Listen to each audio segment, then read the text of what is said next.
요한복음 13장 말씀을 같이 한번 보시겠습니다. 요한복음 13장 34절, 35절 말씀을 다 같이 한번 읽어보시겠습니다. 요한복음 13장 34절, 35절 다 같이 한번 읽어보시겠습니다. 시작. 새 계명을 너희에게 주노니 서로 사랑하라. 내가 너희를 사랑한 것 같이 너희도 서로 사랑하라. 너희가 서로 사랑하면 이로써 모든 사람이 너희가 내 제자인 줄 알리라. 오늘은 이 새 계명 서로 사랑하라 이런 제목으로 말씀을 함께 상고하고자 합니다. 참 이 서로 사랑하라라고 하는 주님의 이 새 계명은 어쩌면 참 교회의 심장에 해당하는 그런 말씀이 아닐까 이런 생각이 들었습니다. 그리고 이제 이렇게 생각을 해볼 때 굉장히 중요한 말씀인데 이 말씀에 대해서 좀 제 자신이 깊이 묵상하고 또 이 부분을 함께 교제하고 이런 부분이 상대적으로는 그 중요한 말씀임에도 불구하고 그렇게 많이 교제하지는 못하지 않았나 이런 생각이 들었습니다. 하나님의 세계는 어떠한 세계이겠습니까? 하나님의 세계는 정말 하나님 그분 자신이 사랑이시고 그분 자신이 거룩하시고 또 삼위일체 하나님이 진정한 그 하나됨 그런 사랑 가운데 거하시면서 영원한 이 사랑의 사귐 가운데 거하십니다. 시편 133편에 보면 형제가 연합하여 동감이 어찌 그리 선하고 아름다운고. 보배로운 기름이 이 아론의 수염에서 흘러가지고 옷깃까지 내림같고 이 헐몬의 이슬이 시온의 산들에 내림같도다. 근데 거기서 하나님께서 복을 명하셨는데 바로 영생의 그런 복을 명하신 것을 볼 수 있습니다. 이 형제 자매들이 깊이 이 하나님 사랑으로 하나가 되어서 연합되어서 동거할 때 하나님은 그 가운데 임재하시고 영생의 그런 복이 명해진다고 했습니다. 그렇다면 이것은 정말 이 교회에 있어서 너무나 중요한, 어떻게 보면 진짜 아까 심장과 같다 이런 표현을 했었는데 정말 이 심장이 뛰는 것 같이 사실 매일 매 순간 이 심장이 박동해 줌으로 해서 온몸에 피가 흐르면서 이 생명력이 약동되고 계속 생명의 공급이 이루어지는 것을 볼 수 있는데 주님의 이 몸된 교회 가운데 이러한 놀라운 하나님의 사랑이 부음받고 그 사랑이 약동하게 되고 이렇게 될 때 정말 이 하나님의 놀라운 영생의 복이 명해지는 것을 기억하게 됩니다. 그렇다면 이와 반대로 이 사탄 마귀가 원하는 것은 무엇일까 이런 생각을 해보게 됐습니다.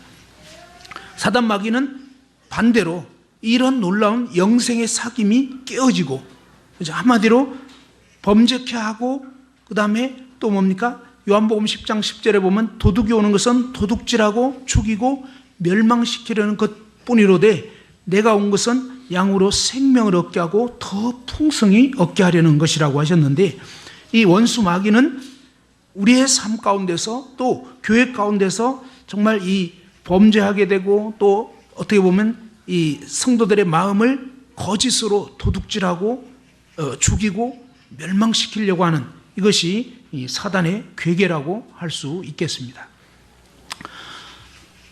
아담과 하와가 범죄하게 됐을 때 그들은 하나님과의 놀라운 사귐이 깨어지게 됐습니다. 그리고 이제 정말 이 죄가 들어오게 됐을 때 아담과 하와가 정말 서로 그전까지는 하나였습니다. 이는 내 뼈 중에 뼈고 살 중에 살이다. 이런 정말 깊은 하나, 분리할 수 없는 그런 하나의 사귐이 죄가 들어오면서 깨져버린 것을 볼 수 있습니다. 사탄 마귀는요, 이 교회 가운데 죄가 들어와서 이 하나님과의 관계가 어그러지고 그 다음에 성도들과의 관계가 어그러져서 서로 분리되고 깨어지고 나누게 되기를 원하는 것을 볼 수 있습니다. 주님께서 정말 이 몸된 교회 가운데 이러한 새 계명, 서로 사랑하라 라는 그런 계명을 주셨는데, 이 계명은 어떠한 맥락에서 주어진 말씀인지 오늘 요한복음 13장 앞부분의 배경을 살펴보면 알 수가 있을 것입니다. 사실은 주님이 돌아가시기 전에 이제 마지막으로 하신 유언과 같은 그런 중요한 말씀 중에 한 대목이 바로 이 새 계명을 주신 것입니다. 이 말씀에 대해서 이제 본격적으로 생각해 보기에 앞서서 주님이 어떤 부분을 말씀을 하셨지만 그 말씀에 대해서 이해하는 방식은 각자가 다르다는 것을 알 수가 있었습니다. 그냥 가장 쉬운 예로 흔히 이 죄라고 하면 사람들이 생각하는 죄의 개념이 있고요, 성경이 말씀하는 죄라는 그 명백한 의미가 있습니다. 사람들이 생각하는 죄는 뭐죠? 그냥 이웃을 해롭게 하거나 뭔가 훔쳤거나 누구를 해코지하고 죽이고 뭐 이런 것을 죄라고 생각합니다. 그런데 성경에서는 무엇입니까? 하말티아, 화살이 표적을 빗나가 버린, 우리를 지으신 창조주 하나님의 그 계획과 목적을 빗나가서 내가 주인 돼서 내 마음대로 사는, 그것이 바로 성경이 말하는 죄의 의미입니다. 그렇다면 이 사랑에 대해서도 마찬가지입니다. 성경에서 분명히 새 계명을 너희에게 주노니 서로 사랑하라 이렇게 주님이 말씀하셨는데도 불구하고 문제는 사랑에 대한 개념, 저와 여러분이 각자가 사랑을 어떻게 생각하고 있는가, 예수님께서 말씀하신 그 의미대로 이해하고 있는지 아니면 우리 식으로 내 식으로 생각하고 있는지, 그래서 성경은 이 사랑을 어떻게 정의하고 있는지를 함께 살펴봤으면 좋겠습니다. 사랑에 해당되는 이 단어가 고전 헬라어에 보면은 여러 가지가 있더라고요. 우리는 그냥 사랑 이렇게 이 한 단어로 그냥 표현되어 있지만 이 헬라어에서는 단어가 사랑이라는 그 단어에 해당되는 그 단어가 몇 가지가 있습니다. 그 중에 대표적인 것이 필레오라는 그런 말 들어봤죠. 필레오. 그 다음에 또 스테르고 이건 좀 처음 들어본 것 같아요. 근데 꽤 많이 쓰는 단어래요, 이것도. 그 다음에 에로스, 어디서 많이 들어본 것 같잖아요, 그죠? 그 다음에 아가페, 많이 들어봤죠. 그래서 이제 이 각각의 단어에 그 뜻이 있는데 이 뜻을 생각해보고 본문에서는 어떻게 사용했는가, 어떤 단어가 사용됐는가 생각해 보기를 원합니다. 필레오 그러면 보통은 이 친구 사이의 우정을 나타내는 그런 사랑이라는 용어입니다. 사랑과 애정의 표현에 가장 널리 사용되는 단어로서 관심, 돌봄, 환대, 사물에 대한 애착 등의 의미가 있는데 아무튼 친구 사이의 어떤 우정을 표현하는 그런 단어로 필레오라는 단어가 사용이 됩니다. 그리고 두 번째로는 스테르고라는 단어가 있는데 이것은 사랑하다, 애정을 느끼다 이런 의미인데 부모와 자식 간의 쌍방의 사랑, 부모 자식 간의 사랑, 또 통치자에 대한 국민의 사랑, 또 인간에 대한 수호신의 사랑, 뭐 주인에 대한 개들의 사랑, 뭐 이런 것도 스테르고라고 한답니다. 세 번째로는 에로스라고 하는데 이 에로스는 정열적으로 사랑하다, 욕구하다, 그리워하다라는 의미입니다. 에로스는 이 자신을 위해서 다른 사람을 원하거나 갈망하거나 사랑하는 정열적인 사랑을 의미한다고 합니다. 이 사랑은 남녀의 사랑 또는 어떤 대상에 대한 갈망이나 열망이나 욕구를 나타내는데 특별히 관능적이고 선정적인 그런 양상을 띈다고 하는 것입니다. 헬라 시대의 그 사람들은 이 에로스 신을 숭배하면서 도치와 황홀을 추구했고 이것이 그들의 신앙, 그들의 어떤 종교 행위였습니다. 그래서 그들은 신을 열정적으로 사랑하는데 그 열정적인 사랑이 아까 말씀드린 것처럼 뭐냐면 자신을 위해서 신을 통해서 어떤 자신의 원하는 거, 갈망하는 거, 이런 것들을 뭔가 충족해 보려고 하는 그런 의미에서 에로스라는 단어가 사용되었고, 그런 식으로 했던 것입니다. 이 에로스적인 그런 사랑은 뭐냐면 이 남녀 간의 사랑이라고 했었는데, 이 이방 종교를 숭배할 때 정말 이 실제적으로 그런 어떤 성적인 행위를 하면서 그것이 뭐냐면 이 이방 신을 숭배하는 그런 행위였다는 것입니다. 그것을 사랑이라고 생각하는데 오늘날 수많은 사람들이 그것을 사랑이라고 생각하고 있습니다. 나의 욕구를 채워주는, 나의 욕망을 채워주는, 내가 원하고 갈망하는 이런 것들을 막 정열적으로 어떻게 해결해 보려고 하는 그것을 사랑이라고 생각하는데, 물론 그것은 에로스라는 그런 사랑이긴 합니다. 근데 대부분의 사람들이 사랑 그러면 그것을 많이 생각한다는 것입니다. 그런데 성경은 어떤 것을, 어떤 의미냐? 성경은 네 번째 이 아가페라는 사랑이라는 단어가 있고요. 동사 형태로는 아가파오라고 한다고 합니다. 이 아가파오 혹은 아가페는 무엇을 무엇보다 좋아하다. 그러니까 어떤 것을 어떤 것보다 더 좋아하는 것. 그 다음에 선택하다. 또 다른 것보다 위에 두다. 다른 사람보다 더욱 높이 평가하다. 존중하다. 하나님이 어떤 사람을 좋아하는 것. 타인을 위한 관대한 행위. 이런 의미가 뭐냐면 아가페 혹은 아가파오라고 하는 단어의 의미입니다. 아무튼 이 단어는 어떤 뜻을 갖고 있으냐면, 이 뜻은 하나님의 사랑을 나타내 주는데, 아가페 사랑을 받은 자는 하나님 보시기에 좋아하는 위치를 차지하고 있다 하는 겁니다. 하나님 보시기에 좋아하는 위치를 차지하고 있는 이 아가파오는 그 대상을 선택하여 지키는, 구별을 두는 사랑이다. 어렵죠? 자, 그 대상을 선택해서 구별을 딱 두는 그러한 사랑, 이게 아가페 사랑이라는 것입니다.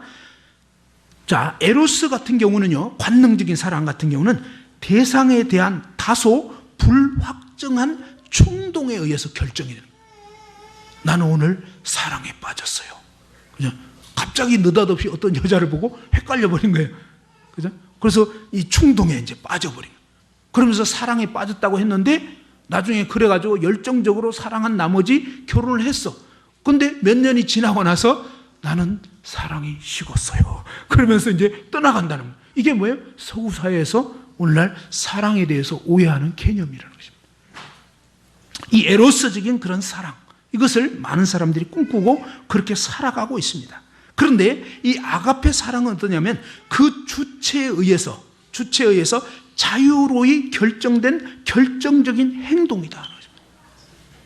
자, 에로스 사랑은 어때요? 그냥 어느 날 어떤 사람 보고 갑자기 헷갈려가지고 그냥 정신을 잃어버렸습니다. 그러니까 내 의지와 별로 상관이 없어요. 그렇죠? 근데 이 아가페 사랑은 그런 게 아니라는 거예요. 그냥 주체적인 사랑을 가지고 뭐예요? 자유로이 결정된 결정적인 그런 행동을 하는 것이 아가페 사랑이라는 것입니다. 에로스는 인간이 위쪽으로 향하는 충동, 곧 신에 대한 인간의 사랑에 사용을 하는 것입니다. 물론 여기서 신이라는 것도 뭐예요? 우상신이에요, 사실은. 우상신 숭배할 때 사람들이 뭐예요? 그 우상신을 향한 그 충동적인 어떤 관능적 사랑, 이것이 아가페라고 한다면, 아가페가 아니라 에로스라고 한다면, 아가포는 주로 하나님의 사랑, 보다 높은 자가 보다 낮은 자를 들어 올리는, 그죠? 다른 사람보다 위에 그 사람을 높이는 그런 사랑, 다른 사람보다 그 사람을 높이는, 구별한 그런 사랑이라는 것입니다. 자, 에로스는 다른 것들에서 자신의 굶주림을 충족시키려고 하는 것이 에로스라고 한다면, 아가파오는 뭐냐면 사랑을 베풀다라고 번역이 돼야 되는데, 다른 사람을 위하여 주는 능동적인 사랑이라는 것입니다. 나의 욕구를 채우려고 하는 것이 아니라 상대방을 낮은 상태에서 오히려 높이는, 구별해서 그를 정말 그를 위해서 베푸는 사랑, 이것이 바로 아가페 사랑인데, 성경에서는 바로 이런 사랑, 하나님의 사랑은 낮은 우리를 하나님이 선택하셔서 우리를 구별하시고 높이 두시는, 그리고 하나님이 주체적으로 결정해서 우리를 사랑하기로 선택하신 것입니다. 그리고 그 사랑이 변치 않으시는, 정말 신실하고 충성되게 우리를 사랑해 주시는 그런 사랑입니다. 그래서 구약 성경에서 이런 하나님 사랑을 보면요, 그 사람을 강요하여서 그가 좋게 또는 올바르게 평가하거나 인정하는 사물이나 사람에게로 이끌어가는 자발적인 힘이다. 좀 어렵긴 한데, 아무튼 뭐냐면 하나님이 주체적으로 정말 상대방을 좋게 보시고 그를 높이 이끌어주는 그런 자발적인 사랑을 하나님은 계속적으로 베푸셨다는 것입니다. 그래서 이 사람이 사랑의 대상을 올바로 인정을 하게 되면 마음을 다하고 성품을 다하고 힘을 다하여 사랑할 수 있는 것입니다. 이것은 헌신적인 사랑이고 충실한 그러한 사랑을 나타내 주는 것입니다. 물론 이 단어가 이제 남녀 간에 사용되기도 하고요, 또 부모 자식 간에 사용되기도 합니다. 때로는 친구 관계에서. 그래서 이제 구약 성경에 보면 아브라함과 이삭의 관계에서 정말 아브라함이 이삭을 사랑하는, 네 사랑하는 독자 이삭라고 할 때 이 사랑이 이 아가페 사랑을 말하는 것입니다. 그리고 리브가와 자식 야곱 사이에, 또 이 나오미와 며느리 그 루스 사이에 그런 사랑, 또 다윗과 요나단 사이의 사랑, 이제 이런 부분들도 이 아가페의 단어, 그런 의미로 이 헬라어에 보면 그렇게 사용이 됐다고 하는 것입니다.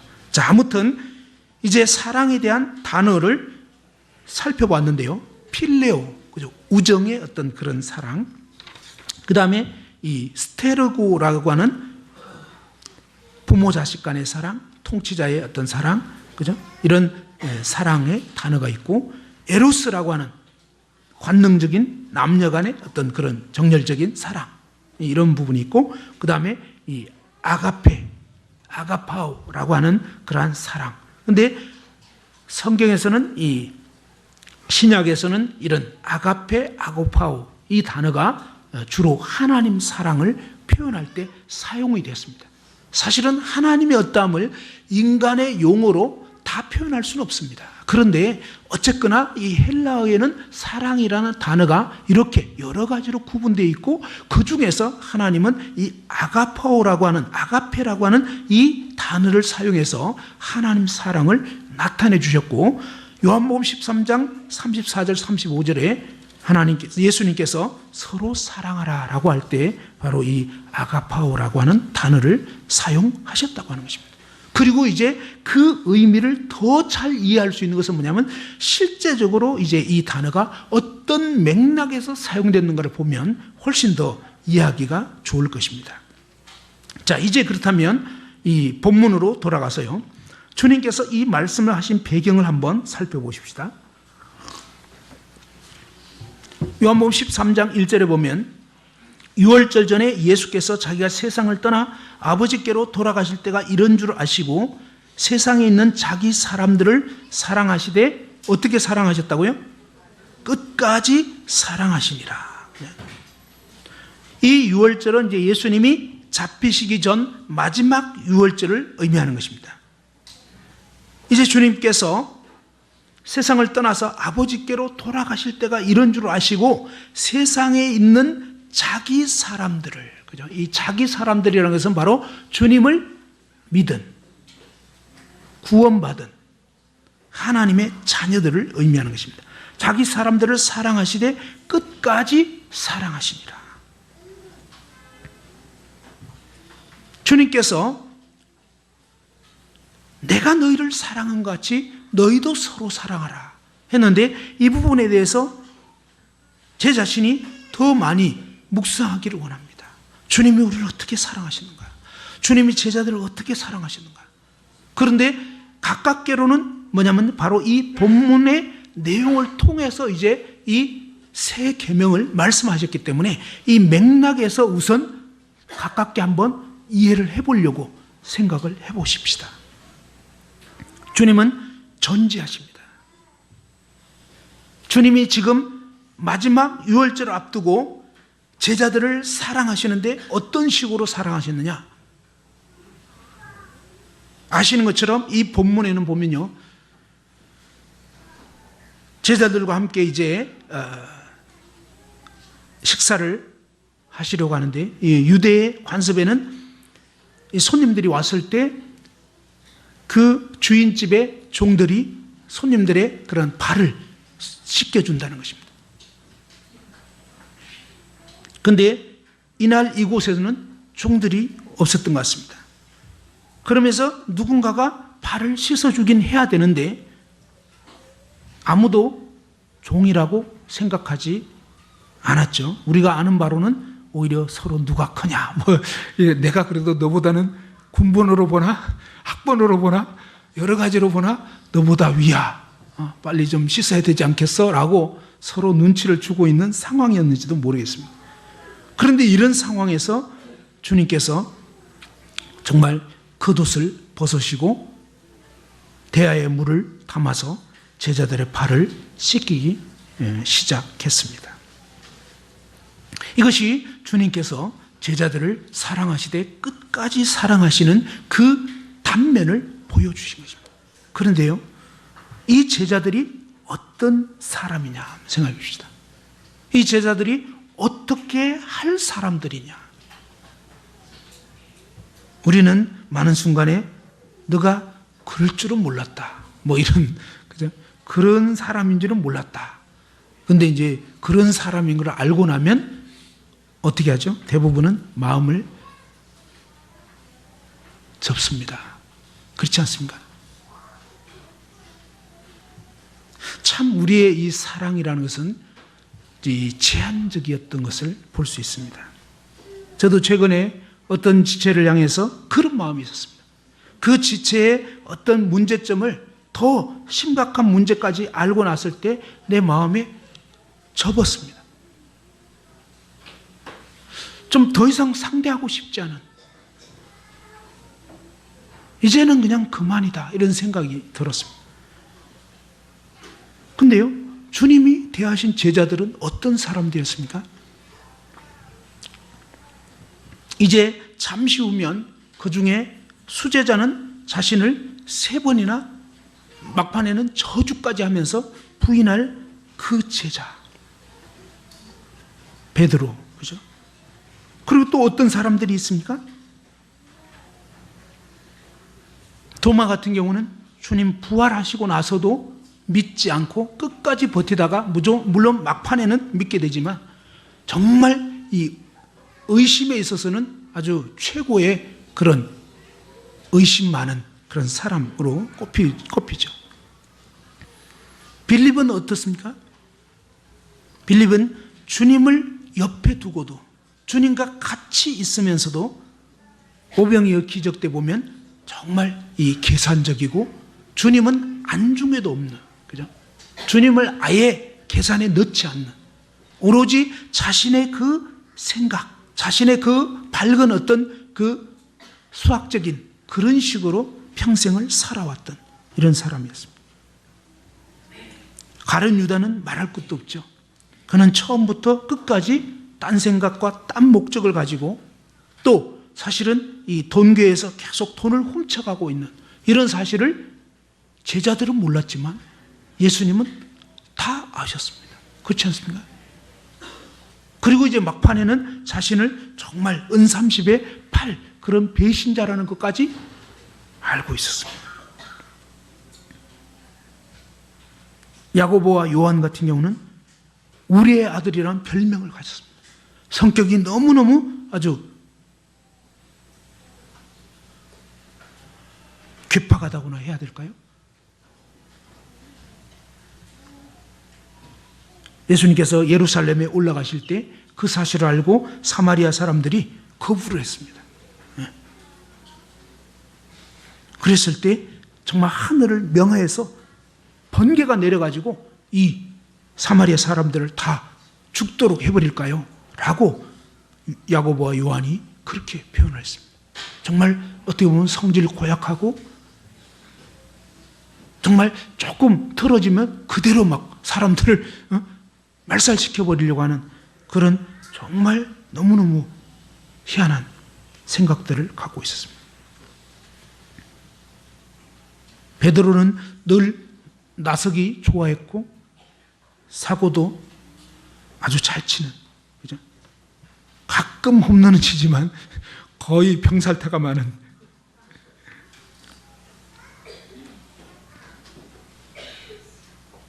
그리고 그 제자들이 하나같이 이제 잠시 후면 전부 자기를 버리고 다 자기 살겠다고 도망칠 그들을 앞에 두고 주님이 어떻게 하셨냐.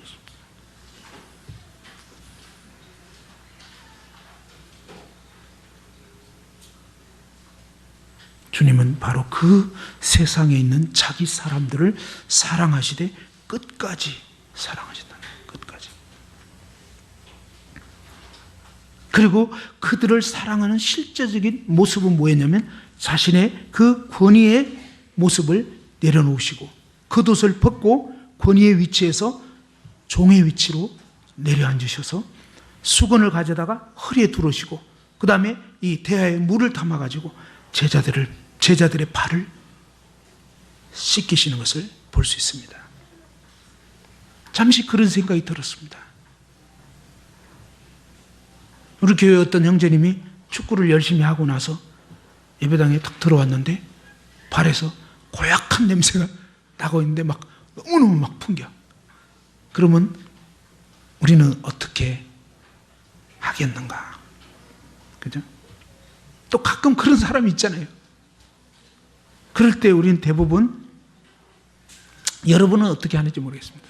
주님처럼 진짜 이렇게 대야에 물을 담아가지고 옆에 가가지고 씻겨주고 이랬는가? 아니면 저를 딱 보니까 저는 그러지 않았던 거예요. 왜 저렇게 냄새나지? 그리고 많은 경우에는 그냥 이렇게 차라리 피하고 말지. 그죠? 참 수고스럽잖아요. 그래서 그냥 모른 척 하거나 그냥 나만 피하면 된다든지 뭐 이러지 않습니까? 이를테면요, 상대방의 어떤 문제를 보고 대부분의 경우는 우리는 판단하거나 비난하거나 아니면 다른 사람에게 이야기하거나 아니면 그 사람과는 최대한 거리를 두거나 아니면 그냥 무관심하게 지나쳐버리는, 상관하지 않는 것입니다. 사실은 정말 그 냄새나는 발을 씻기려면 이건 참 피곤한 일이죠. 그리고 그 사람보다 더 낮아지지 않으면 씻겨줄 수가 없습니다. 근데 주님은 정말로 끝까지 사랑하시면서 그 제자들보다 더 낮아지셔서 겸손과 온유로 진정한 사랑으로 정말 그 필요를 채우셨던 것을 볼 수 있습니다. 베드로가 주여 주께서 내 발을 씻으시나이까? 라고 13장 6절에 보면 말씀합니다. 그런데 그때 예수님께서 내가 하는 것을 너가 지금은 알지 못하나 이후에는 알 거라고 했습니다. 8절에 한번 읽어보죠. 13장 8절 시작.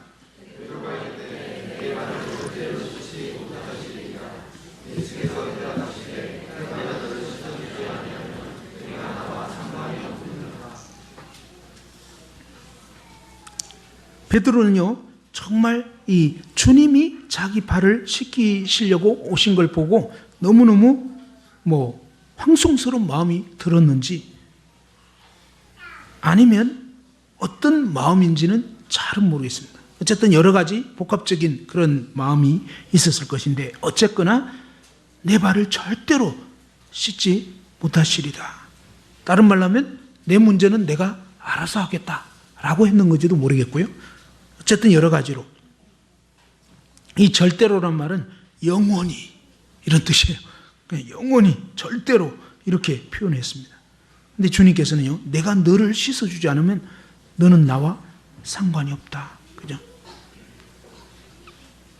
이 말씀은 성경 전체를 통해서 볼 때 사실 이것은요, 구원이 취소된다, 그런 뜻은 절대 아닙니다. 그게 아니고요, 바로 우리의 이 예수 그리스도의 구속으로 말미암은 이 신분, 자녀의 이 신분, 이것은 절대 끊어지지 않습니다. 그런데 이 상태적인 부분, 사김적인 이런 부분은 우리가 어떻게 사느냐에 따라서 좌우가 되는 것을 볼 수 있습니다. 요한일서 1장 6절에 보면 하나님께서 우리를 정말 이 그리스도의 사귐 가운데 두셨는데 우리가 이 어둠 가운데 행하면 주님과의 이 사귐이 막혀지게 되는 것입니다. 관계가 끊어지는 건 아니지만 사귐은 막혀지게 되어 있습니다. 그래서 주님께서는 내가 너를 씻어주지 않고 너가 더러운 채로 있게 된다면 너와 나하고는 긴밀한 이 사랑의 사귐을 가질 수 없게 된다 라고 한 것입니다. 주님의 참 마음은요, 주님의 그 참된 사랑은 바로 저와 여러분의 발을 씻어주시고 저와 여러분과 계속적으로 보다 더 친밀한 사랑의 사귐 가운데 관계를 맺기 원하신다고 하는 것입니다. 그래서 우리 편에서 필요한 것은요, 문제가 있는 것이 문제라기보다는 문제가 있음에도 불구하고 주님께 나아가지 않으려고 하고 주님께 내 발을 맡기지 않으려고 하는 이것이 더 문제라고 할 수 있습니다. 아니, 어쩌면 우리는 살아가는 동안 계속적으로 문제를 겪게 될 것입니다. 다시 말해서요, 저와 여러분이 정말 구원받았다고 해서 아무런 인생에서 어려움이 없는 게 아니라는 것입니다. 오히려 어려움은 계속 다가옵니다. 근데 주님이 원하시는 것은요, 그 어려움 가운데서 주님과 우리가 어려웠기 때문에 오히려 더 사실 어려움이 있기 때문에 주님을 필요로 하게도 되는 것 같습니다. 만약 우리에게 아무런 어려움 없다면 우리는 주님을 별로 찾지 않을 것입니다. 어렵기 때문에, 곤고하기 때문에, 괴롭기 때문에, 때로는 어둠에 빠졌기 때문에 정말 빛 되신 그분께 나아감이 필요하고요, 그분께 나아갈 때 주님은 우리를 붙잡아 주시고 우리 마음에 뭔가 이렇게 눌려있는 데서 자유케 해주시는 것입니다. 주님이 우리를 발을 씻겨주신다면 얼마나 좋겠어요? 그죠? 주님이 내 발을 씻겨주신다면. 그래서 주님의 씻어주시기를 거부하는 것, 이것이 사실은 문제입니다. 왜 거부하겠습니까? 자존심 때문에, 또 아니면 스스로를 믿고 있는 것입니다. 나는 내 문제는 내가 알아서 해결할 수 있어. 근데 해결됐습니까? 좀 시간 걸리지 않습니까? 계속 걸릴 겁니다. 혼자 해보려고 하면. 주님 원하시는 것은 그게 아니라 그냥 주님께 나오고 또 주님이 계신 지체들과의 관계를 맺기를 원하시는 겁니다. 서로 도움을 주고받는. 제가요, 한 2주 전에 아침에 자고 났는데 이 베개가 좀 딱딱했었습니다. 딱딱한 베개를 약간 이게 머리 위치가 잘못됐는지 아침에 일어났는데 이렇게 목이 막 뻐근한데 목이 잘 돌아가질 않아요. 시간이 지났습니다. 세월이 약이겠지? 근데요, 나이가 조금 들면 세월이 약이 아니에요. 계속 아파요. 그래서 벌써 거의 2주가 지났잖아요. 제 아내가 보고 이 목에다가 뭐냐면 이 물을 좀 데펴가지고 수건으로 이렇게 시프해 준다고 그러잖아요. 그것을 해주려고 했었는데 바빠가지고 계속 이렇게 차일피일 미루게 됐고요. 또 시간이 지났는데도 해결이 안 되는 거예요. 그러다가 이제 어젯밤에 드디어 시간을 내가지고 어젯밤도 거의 밤 12시가 됐는데 그때 지금이라도 해야 되겠다 해가지고 그래가지고 이제 막 가스불 튕겨가지고 그냥 이렇게 수건으로 뜨거운 물 계속 이제 갈면서 여기다가 이제 수건을 댔습니다. 아침에 일어났는데 상당히 많이 좋아졌어요. 근데 완전히 해결되지는 않았어요. 그래서 이따가 또 해주겠다고 했습니다. 너무 감사해요. 무슨 얘기냐면요, 저 혼자서 제 문제를 해결할 수 없는 것이 있다. 이 등 가려울 때가 아주 골치 아픕니다. 빨리 결혼하십시오. 이 혼자 하려면 힘들어요. 자, 그건 그렇고, 이렇게 우리는 서로 도움이 필요합니다. 서로 사랑하는 게 뭐예요? 서로 섬겨주는 것입니다. 그래서 정말 주님께서 내가 너를 씻어주지 않으면 너는 나와 상관이 없다. 우리는 사실은 어떤 사람은 참 신세지기 싫어하는 사람이 있더라고요. 성격적으로. 이런 분들은요, 죄송하지만 별로 관계가 없어요. 그죠? 내 먹을 거 나 먹고, 당신 먹을 거 당신 먹고, 이러면 우리 무슨 관계가 있습니까? 아무 관계가 없는 거예요. 그죠? 너는 너, 나는 나. 이거죠. 근데 주님은 뭐예요? 서로 사랑하는 거예요. 근데 이 사랑은 뭐예요? 사랑의 빛을 서로 지는 것입니다. 서로를 아껴주는 것입니다. 이렇게 내가 너를 씻어주지 않으면 너와 나와 상관이 없다 하니까 베드로가 주여 내 발뿐만 아니라, 그러니까 베드로는 몰랐던 거예요. 주님의 이 발 씻어주심이 자기에게 절실하게 필요한지 몰랐던 거예요. 그리고 웬만하면 내 문제는 내가 알아서 한다. 이것이 베드로의 신조였는지 모르지만 그 생각은 주님의 뜻과는 정반대였던 것입니다. 주님은 지체된 저와 여러분이 서로 관계를, 사랑의 관계를 맺기를 원하시는 거예요. 그것도 그냥 가끔 가다가 아니라 할 수만 있으면 좀 더 자주. 그렇지만 때로는 우리는 많기 때문에 서로 긴밀하게 사귀기 어려울 수 있습니다. 그래서 주님은 우리에게 정말 이 소그룹을 주신 거고요. 가족을 주신 거고. 그래서 서로 가까운 관계 가운데서 서로 사랑의 관계를 맺기를 원하시는 것입니다. 주여 내 발뿐만 아니라 손과 머리도 씻어 주옵소서. 그죠? 이 말은 다른 말로 하면 정말 목욕까지 시켜달라고 한 것입니다. 그래서 정말로 주님과 깊은 관계를 맺기를 원하는데요. 이미 목욕한 자는 그랬습니다. 목욕은요, 루오라는 말인데 이 루오라는 말의 그 용법은 뭐냐면 완전시제라고 합니다. 완전시제. 이것은 뭐냐면 과거에 씻었고 현재까지 그 효력이 미치고 있다라는 의미라는 것입니다. 이미 목욕한 자는, 이 말은 뭐예요? 바로 과거에 예수 그리스도의 그 보혈로 구속함을 받은, 이 죄 용서함을 받은, 이 의미가 정말 마음으로 믿어진 이런 사람, 그리고 정말 그 주님께서 저와 여러분을 모든 죄에서 자유케 해주신 이 놀라운 그리스도의 이 구속의 공로는, 이것은 완전시제라는 것입니다. 과거에 씻었고 현재까지 그 효력이 미치고 있는, 이미 목욕한 자는 발밖에 씻을 필요가 없다. 근데 분명한 사실은 뭐예요? 이미 목욕한 사람은 목욕했기 때문에 끝이다, 이제 더 이상 다른 게 필요 없다 라고 말씀하셨으면 그걸로 끝나는데 그게 아니고요, 이미 목욕한 사람은 발은 씻어야 된다는 거죠. 이미 목욕한 사람이라면, 정말로 저와 여러분이 거듭난 그리스도인이라면 우리는 날마다 주님 앞에 나아가서 주님으로 말미암아서 우리의 더럽고 누추한 발 씻음을 받는 게 필요한데, 주님이 하신 말씀의 후반부에 가보면요, 내가 주와 선생이 되어 너희 발을 씻었으니 너희도 서로 발을 씻어주는 것이 옳으니라. 주님 말씀은요, 너희도 서로 발을 씻어주는 것이 옳다는 것입니다. 어떤 분은요, 내가 그냥 주님과의 사귐만 가지면 되지 굳이 뭐 사람에게까지 신세질 필요가 있느냐라고 생각했는데, 맞는 것 같지만, 굉장히 신령한 것 같지만 진리의 절반만 표현한 것입니다. 성경은요, 이렇게 말씀하고 있지 않습니까? 성경은요, 너희도 서로 발을 씻어주는 게 필요하다고.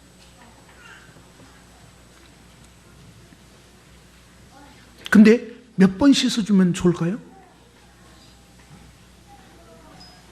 네? 몇 번만? 네, 주님은 몇 번 하신 것 같아요? 그러니까 주님은 어떻게 하셨다는 뜻이겠습니까? 주님은 지난주까지, 그죠? 언제까지? 이 말씀이면요, 끝까지. 그죠? 그러니까 더러워질 때마다 씻어주는 게 필요하다. 아니, 지난주에 씻어줬는데 또 그래? 우리는 그렇게 해서 몇 번 하다가 이제는 안 된다. 한계가 왔다. 그렇지 않습니까?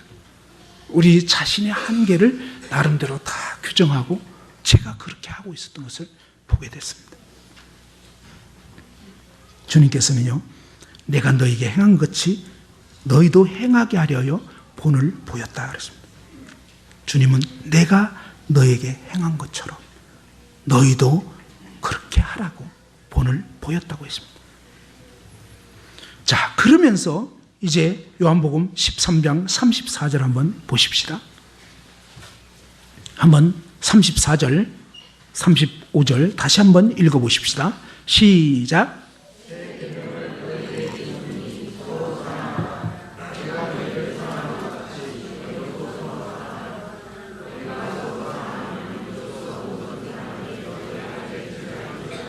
예, 새 계명. 저는 이 말씀 볼 때마다 조금 이렇게 의아한 마음이 들었습니다. 왜냐하면 아니 옛날에 그 말씀 하신 것 같은데 이런 생각이 계속 들었었거든요. 근데 왜 주님은 새 계명이라고 하셨지? 주님이 옛 계명을 해석하셨을 때 있잖아요. 마가복음 12장 28절 이하에 보면 서기관이 와서 크고 첫째 되는 계명이 뭐냐라고 질문했을 때 주님께서는 뭐냐면 네 마음을 다하고 목숨을 다하고 뜻을 다하고 힘을 다해서 주 너의 하나님 사랑하라. 그리고 또 내 이웃을 내 자신과 같이 사랑하라 하신 이것이 바로 율법의 강령이다. 크고 첫째 되는 계명이다. 이렇게 말씀하셨잖아요. 사랑하라고 하신 말씀 옛날에 율법에 이미 하신 것 같은데 근데 왜 새 계명이라고 하시지? 이런 생각이 제 개인적으로 계속 들었습니다. 그런데 이 새 계명이라고 할 때 새라는 것은요 카이노스라고 그래서 이것은 뭐냐면 내용에 관하여 새로운 이런 뜻이라는 것입니다. 내용에 관하여 새로운, 그 다음에 전례가 없는 전대미문의 것, 과거에 어떤 예가 없었던 것인데 아주 그 새로운 어떤 그런 의미, 그 다음에 지금까지 존재해 왔던 것과 비교해 볼 때 질적으로 새로운 것, 질적으로 새롭다. 그 다음에 과거의 것보다 더 훌륭한 것, 새라고 하는 의미가 이런 복합적인 의미가 담겨 있다는 것입니다. 내용이 새롭고요. 과거에 전례가 없었다는 거고 그 다음에 뭐냐 지금까지 존재해 왔던 것과 비교해 볼 때 질적으로 새롭고 과거의 것보다 훨씬 더 훌륭한 그런 새 계명을 준다. 새로운 명령을 내린다 라고 했습니다. 어째서 이것이 새 계명인가? 그죠? 서로 사랑하라는 이 계명이 새로운 계명인가? 라고 했을 때 이 속에 담겨져 있는 것을 한번 생각을 해봅시다. 왜 이것이 새로울까? 첫 번째로 생각해 볼 수 있는 것은요, 바로 저와 여러분에게 이 새 계명을 행할 능력을 주셨다고 하는 것입니다. 구약 시대에는 어떻습니까? 마음을 다하고 목숨을 다하고 뜻을 다하고 힘을 다하여 사랑하라고 하셨지만 이게 잘 안 됩니다. 그죠? 하려고 했는데 잘 안 돼요. 그렇지 않습니까? 내 몸같이 사랑하라 그랬는데 이게 참 내 몸처럼 사랑 잘 안 되잖아요. 그죠? 근데 이제 새 계명을 주실 때는 주님께서는 뭐냐면 이를 행할 능력을 주셨다는 것입니다. 구약 시대에는요 그것을 행할 진정한 능력 또 그 수준 자체가 사실은 조금 낮다고 할 수가 있습니다. 왜요? 그냥 이것을 인간이 최대한 할 수 있는 거예요. 인간이 마음과 목숨과 뜻과 힘을 다해서 사랑하는 거, 내 몸처럼 사랑하는 거, 이것이 인간이 할 수 있는 어떻게 보면 극대치 최대한의 예입니다. 근데 예수님이 하신 말씀은 뭐냐면 그게 아니에요. 예수님이 하신 말씀은 뭐냐면 바로 이 새 계명대로 서로 사랑할 수 있는 그런 온전한 능력을 주셨다는 거예요. 그 능력이 뭐죠? 그 능력이 바로 그리스도 자신입니다. 오늘날 저와 여러분에게는요 진정 거듭난 성도 안에는 그리스도가 계시는 것입니다. 사랑의 본체이신 그분이 우리 안에 계시는 것입니다. 그것이 거듭난 사람이에요. 너희 안에서 행하시는 이는 하나님이시니 그렇습니다. 저와 여러분 안에 사시는 분이 누구냐? 하나님이 사신다는 거예요. 그리스도가 사신다는 것이었어요. 바울 사도는 그렇게 표현했습니다. 이는 내게 사는 것이 그리스도니 그랬습니다. 저와 여러분은 그리스도로 삽니까?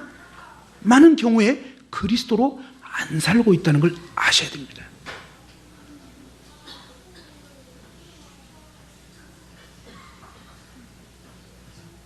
그리스도로 사는가? 그리스도께서 제자들을 그렇게 하신 것처럼 배신자를 배신할 줄 알면서도 사랑하신 것처럼 사랑하시는 그 사랑, 그것도 끝까지 사랑하시는 사랑, 그리고 또 여러 번 반복됐는데도 불구하고 또다시 사고를 칠 때도 끊임없이 여전히 동일한 사랑으로 끝까지 사랑하시는 그 사랑, 그 사랑이 그리스도의 사랑이고 그 생명이 그리스도의 생명이라는 것입니다. 그리고 이것은 뭐예요? 구약보다 우월한 사랑인 것입니다. 더 큰 사랑을 요구하신 것입니다. 그리고 또 뭡니까? 주님께서는 이 생명, 능력을 주셨을 뿐만 아니라 뭐예요? 본을 보여주신 것입니다. 우리는요, 누군가가 그렇게 본을 보여주지 않으면 어떻게 해야 될지 잘 모를 수가 있어요. 그렇지 않습니까? 한 번도 해보지 않은 거 못해요. 하나님은 다 하실 수 있지만 우리는 배운 거, 뭔가 이렇게 본 거, 그래도 어깨 너머로라도 본 거, 이런 것은 흉내낼 수 있지만 전혀 안 해봤다? 그럼 상당히 어려운 것입니다. 그래서 주님께서는 뭡니까? 내가 너희를 사랑한 것 같이, 주님이 우리를 어떻게 사랑하셨는지, 주님이 제자들을 심지어 원수조차도 어떻게 대하셨는지를 보여주신 거예요. 그래서 내가 보여주지 않았냐? 그러니까 너희도 내가 보여준 그대로 하면 돼. 근데 그 자원은 뭐예요? 그리스도의 그 동일한 생명이 우리 안에, 거듭난 성도 안에 있다는 것입니다. 그렇게 사랑하라는 것입니다. 그러니 새 계명이라는 것입니다. 정말로 이 새 계명은요, 내용이 새로운 것이죠. 구약에는 인간적인 한계가 있었다면 신약에서는 뭐예요? 그리스도의 사랑으로 사랑하는 거고, 이것은 뭐예요? 전례가 없었던 것이죠. 주 예수님이 오셔서 직접 그 사랑을 보이신 것입니다. 그리고 지금까지 존재해왔던 그 구약과는 비교할 때 비교해 볼 수 없는 질적으로 완전히 새로운, 과거보다 훨씬 더 훌륭한 최고의 그 사랑이신 그리스도가 우리에게 오셨고, 그 그리스도의 사랑을 본을 보이셨고, 저와 여러분에게 그 사랑으로 서로 사랑하라는 것입니다. 그런데 이 사랑이 왜 우리에게서 자주 막혀졌는가? 그죠? 그 막혀졌는 데 있어서 문제가 뭐냐면 바로 우리의 계산과 우리의 판단으로 막아버리더라고요. 볼 수 있는 것은요, 하나님의 어마어마한 이 사랑, 하나님의 놀라운 세계. 그런데 우리는 많은 경우에 뭡니까? 우리의 생각으로 하나님의 약속, 하나님의 말씀, 하나님의 명령, 하나님의 어떤 뜻, 이런 것들을 많이 제한해 버리더라고요. 하나님이 약속의 땅 가나안을 주시겠다고 했잖아요. 다 차지하라고 그랬습니다. 어떠한 대적도 문제될 게 없다고 분명히 말씀했지만, 이 이스라엘 백성들은 가나안 땅을 앞두고 12정탐꾼 중에서 10정탐꾼은 뭐예요? 자기들의 계산과 생각으로 다 제한해 버렸습니다. 하나님이 안 주셨어도 아니고 하나님이 약속 안 하셔서가 아니라 자기들의 생각이 더 우위에 있었던 거예요. 하나님 말씀보다. 저와 여러분, 많은 순간에 우리의 생각이 얼마나 빠릅니까? 저 지체가 또 저렇게 했네. 그죠? 그럴 때 우리는 이제 도저히 안 돼. 근데요, 로마서 5장 6절에 보면요, 어떻게 되냐면 우리가 아직 연약할 때, 놀라운 사실이에요. 우리가 아직 연약할 때, 연약하다는 것은 헬프리스, 그죠? 어쩔 수 없을 때, 그냥 어쩔 수 없는 실수를 계속 반복하는. 물론 우리는 살아가면서 고의적으로 범할 때도 있지만요, 많은 경우에는 그냥 진짜 연약해서 잘 안 되는 그런 게 있어요. 8절에는, 로마서 5장 8절에는 우리가 아직 죄인 되었을 때, 우리 언제 사람들을 사랑합니까? 여러분, 언제 지체들을 사랑합니까? 말 잘 들을 때, 속 안 썩일 때, 순종적일 때, 뭐 이런 거 아니겠어요? 근데 참 지독히 말을 안 듣고 속 썩이고 이러면 참 마음이 한 번, 두 번은 참아 견뎌요. 그러지만 시간 지나면서 거듭되는 속에서 이제 지친다. 남편에 대해서도, 아내에 대해서도, 자식에 대해서도, 지체들에 대해서도 지친다. 근데 뭐가 지치냐 이거예요. 바로 내가 지친다는 거죠. 주님은 지치셨겠는가? 주님은 전혀 지치지 않으셨어요.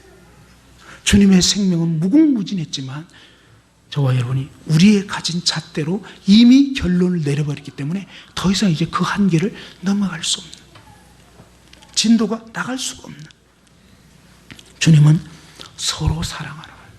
이것은요 한 일방이 아닙니다. 우리 마음속에 끊임없이 뭡니까? 저 지체가 나를 사랑한다면 나도 사랑할 텐데, 남편이, 아내가, 자식이 그러면서 끊임없이 뭡니까? 상대방을 먼저 요구하지 않습니까? 그런 마음이 있지 않냐고요. 근데 주님은 아니, 아가페 사랑은 주체적인 사랑이라. 상대방이 어떻게 하든 그건 관계가 없어요. 저와 여러분이 그리스도의 사랑 가운데 거하면서 그 사랑으로 주체적으로 사랑을 베푸는 것입니다. 그리고 서로 사랑하라고 하는 것입니다. 서로. 우리는 서로 사랑할 수가 있습니다. 내가 너희를 사랑한 것 같이.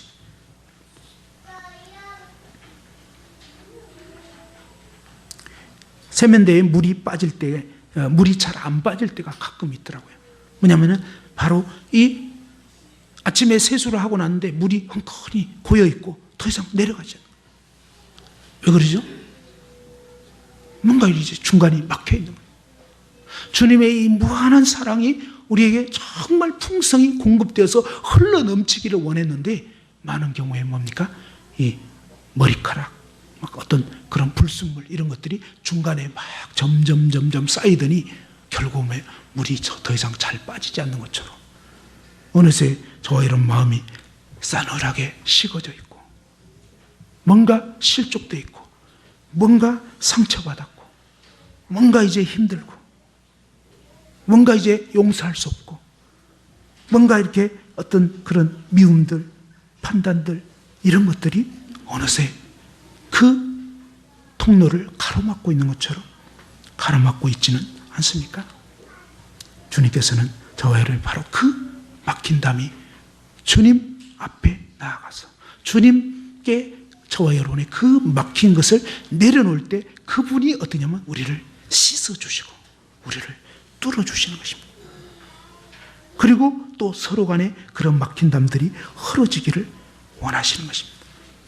주님은 아버지 하나님께서는요, 하나님이 세상을 이처럼 사랑하사 독생자를 주셨다. 언제요?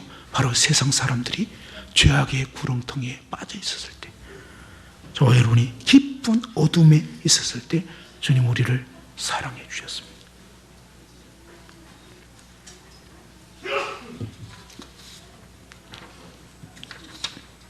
사랑에 대해서 이제 말씀을 맺고자 합니다.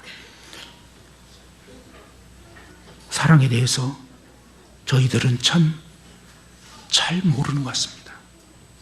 그리고 우리 식대로 규정해놓고 그냥 이게 아마 사랑이겠지? 라고 하면서 적당히 살아가고 있는 것 같습니다.